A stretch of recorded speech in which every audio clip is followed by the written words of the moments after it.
The ultimate vegan curry. It tastes just like pork.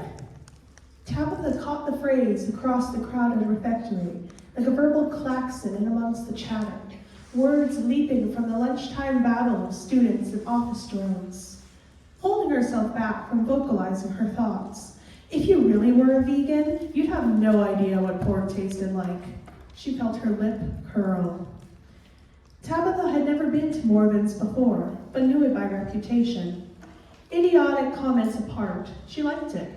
It smelt of spices and hot, damp bread. You sat on long wooden benches, shared tables, and ate food from rough earthenware that was neither bowl nor plate.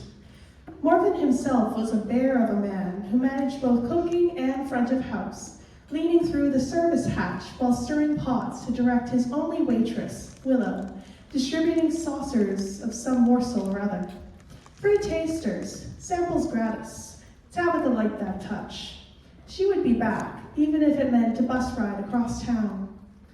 Tabatha's gaze instinctively shifted to Morven, who was busy chopping cilantro. What had made her look?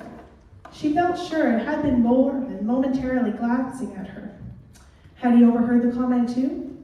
Her train of thought was broken by the appropriately named Willow handing out fan slices of avocado dressed in blobs of black balsamic vinegar.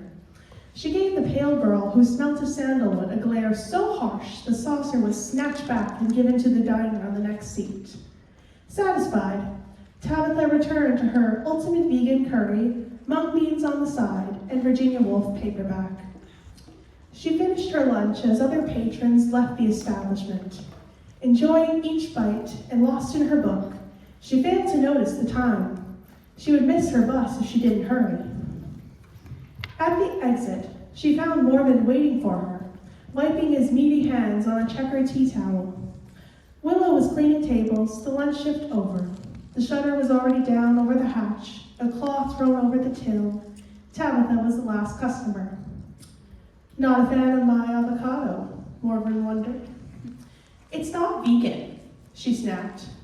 And when the chef raised an eyebrow, added, avocados need bees. Bees brought in on trucks to pollinate them. That's not vegan. Morven shrugged and was about to respond when Tabatha cut him off again.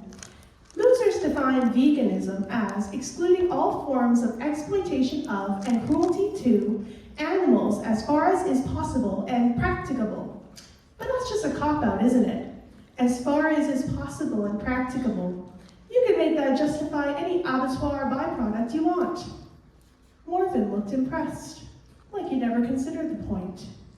You're hardcore. Yeah, Tabatha took near sadistic pleasure in the fact. I'm the ultimate vegan. Morven nodded slightly in tacit agreement. She cocked her chin. So, what's in your ultimate vegan curry anyway? I heard it tastes of pork.